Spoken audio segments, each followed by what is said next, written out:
What do Robert Plant, the Grateful Dead, and 10,000 Maniacs have in common?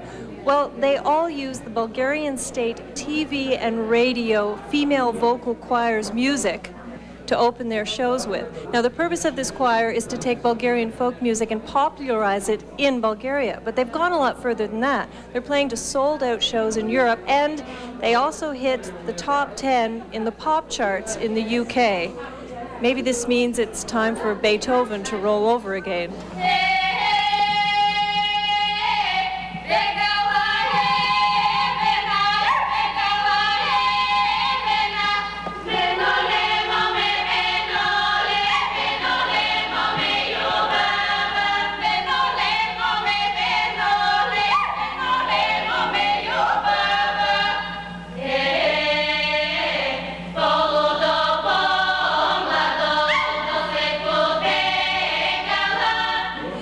This choir end up in the top 10 in the UK pop charts. Do you know how that happened? No, no.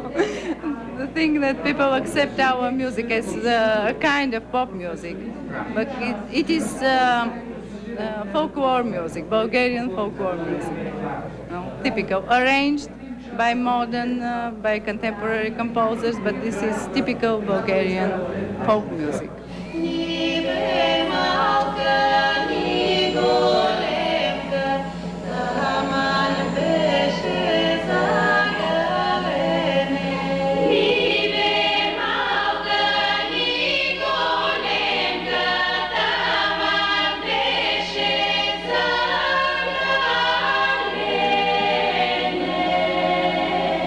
One of the things that happens is they don't sing with absolutely standard Western intervals all the time, especially not in the real village music.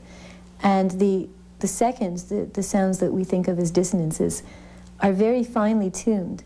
And they're slightly different seconds from ours, and they have to make them ring. And so the more closely they listen to each other and the more they match the sound quality, the more these seconds are going to really ring and make that characteristic sound. When I first heard this music, I was attracted to it, but I was also surprised because it sounded more Asian than European to me. First of all, it depends what you're used to and where you're coming from, so it's all relative.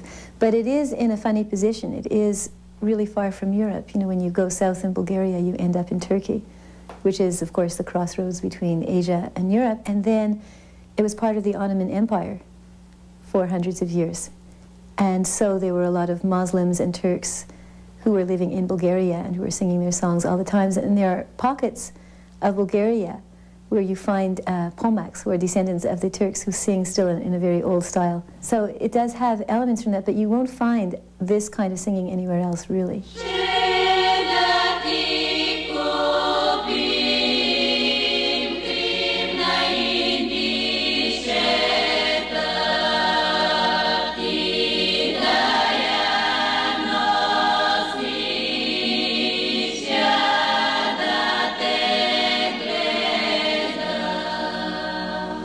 I can really see these people being asked by someone like Peter Gabriel or David Byrne or somebody to use them on a rock album. I'm really surprised it hasn't happened yet. It's inevitable. I understand they're going to record with the Kronos Quartet in Los Angeles at the end of this tour, in fact. And I'm sure that's just the beginning. I think it'll prove irresistible for some imaginative rock artists to work with them. Do you have any theory as to why this Bulgarian choir should suddenly be so popular, especially here in North America?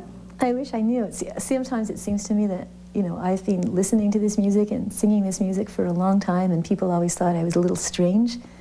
And all of a sudden, everybody I know is an expert and has been at the concert and knows all about Bulgarian women singing. It must have been partly a trick of timing, I suppose, because this record came out several years ago, and I had it several years ago, but no one was talking about it. People are becoming, in general, much more aware of other musics. There was the WOMAD Festival last summer here that attracted a lot of people, and it's finally, I think, starting to dawn on people that there is more to music than Western classical music and Western pop music.